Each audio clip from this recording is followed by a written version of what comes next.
নচুন্তি ওলালে বৰন্তি সলালে সলালে গছে পাতে জোনে বেলি কিয় পোহৰ দিলে মোৰে মন বলিয়া মোৰে মন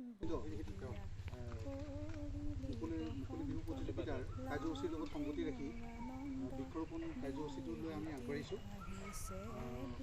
সন্মানীয় ৰাইজ, আজি আমাৰ মাজত উপস্থিত আছে আমাৰ গোবিন্দধাম প্ৰাথমিক বিদ্যালয়ৰ প্ৰধান শিক্ষয়িত্ৰী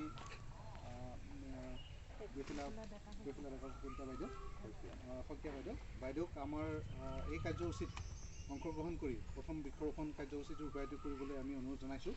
আৰু বৃক্ষৰোপণ কৰাৰ আগতে আমাৰ এখনি শিলং গামোচাৰে তেখেতে আদৰণি জনাব আমাৰ শিশুমণি গোস্বামী।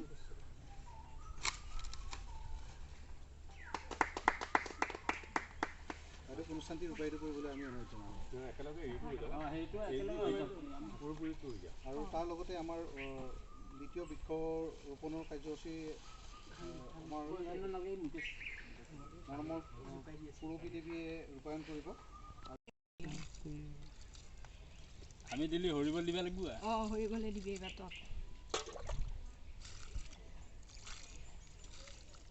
মাজে মাজে পানীটো দি ছাগলীটো বহুত নহয় নে? নমস্কাৰ।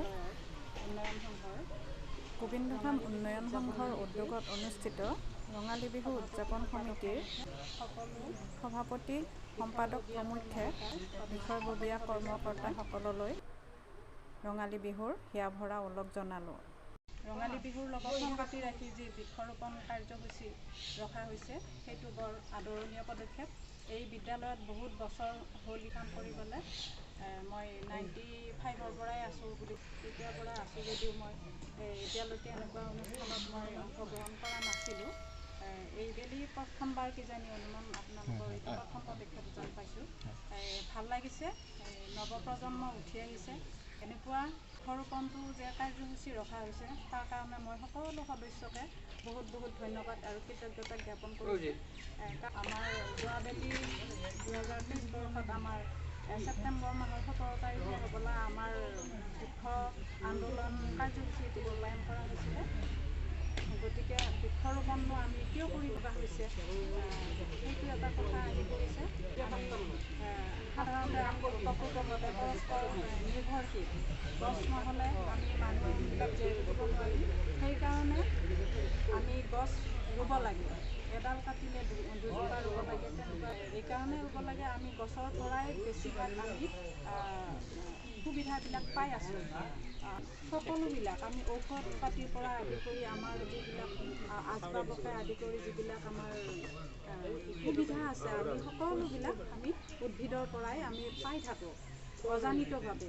তাতোকৈ ডাঙৰ কথাটো হৈছে কি আমি যি অক্সিজেন আমি পাই থাকোঁ, অক্সিজেন আমাক বায়ুমণ্ডলত যিবিলাক কাৰ্বন ডাই অক্সাইডৰ পৰিমাণ কমায়, অৰ্থাৎ বায়ু প্ৰদূষণটো মুক্ত কৰি ৰাখি আমাক অক্সিজেনৰ যোগান ধৰি আছে গছে। সেইবাবে আমি গছক বহুত প্ৰাধান্য দিব লাগে। আমি মানুহে নৱপ্ৰজন্মৰ মাজত এইবিলাক সজাগতা যদি অনা হয় নিশ্চয় উঠি অহা প্ৰজন্মই এই পদক্ষেপ ল'ব। পৃথিৱীখন ধুনীয়া হ'ব, সেউজী হ'ব। আৰু মই আহ্বান জনাইছোঁ যাতে গছ পুলি ৰোপণ কৰি পৰিৱেশ সুস্থ সবল কৰি ৰাখে।